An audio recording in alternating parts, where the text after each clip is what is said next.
Ramazan, mübarek bir ay. Rahmet, bereketke bay. Ramazan, mübarek bir ay. Rahmet, bereketke bay.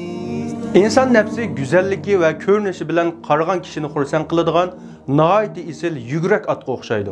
Ammo u at yaxshi tarbiya bilan ko'ndirilmaganda hech ishga yaramaydi. Agar bu at tajribalik at boqquchining qo'lida sabrchanlik bilan yaxshi tarbiyalansa, tulpar bo'lib yetishib chiqadi ve ilgisiga doim shon sharaf keltiradi. Yaxshi tarbiyalanmagan yoki tarbiyasiga sal qorilib o'z holiga tashlab qo'yilgan at boshqurg'ili bo'lmaydigan, lozim bo'lganda egisining hojatidan chiqolmaydigan yaramas bir narsaga aylanib qoldi. Atning egisi buni his qilganda bo'lsa, pushaymon qilib o'zini ayiblaydi. Ammo bu vaqtda u to'limi kechikkan bo'ladi. İnsanlarning nafsimi dal mushu atga o'xshaydi. Agar u bekor qo'yilsa va o'z holiga tashlab qo'yilsa, havoyi havasga berilib vayron bo'ladi. Jiddiy harakatga kelish talab qilinganda kerakki kelmaydi. Natijada din ve dunyodan mahrum keraksiz narsaga aylanib qoladi. Güzel tarbiya ve iman bilan isloh qilinsa, insonning dunyo va oxiratlik baxt saodatiga sabab bo'ladi.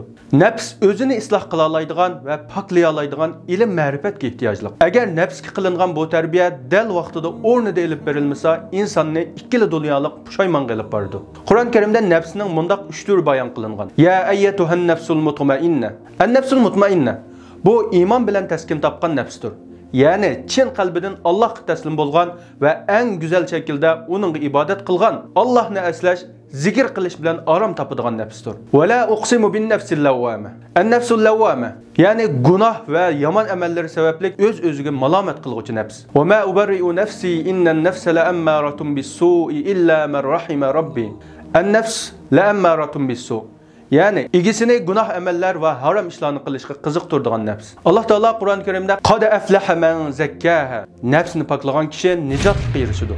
Nicatlık ve cennet nefsini paklagan kişi üçündür. Nefsimizni paklaş için onu tanışımız ve nimelerge ihtiyaclık ekenligini bilişimiz gerek. Nefsimizni tanıganda onun qaysi derecede ekenligini, nimelerge ihtiyaclık ekenligini bilginimizde onu yaxshi tarbiyalaymiz. Loyiqada muomala qila olamiz. Alloh nafsimizni uni aslash bilan orom topquchi nafs qilsin. Rabbimizdan kelgandir nusrat. Musulmonlar aziz bo'lgan ash oxiri hammasi rahmat. Rahmonimiz rozi bo'lgan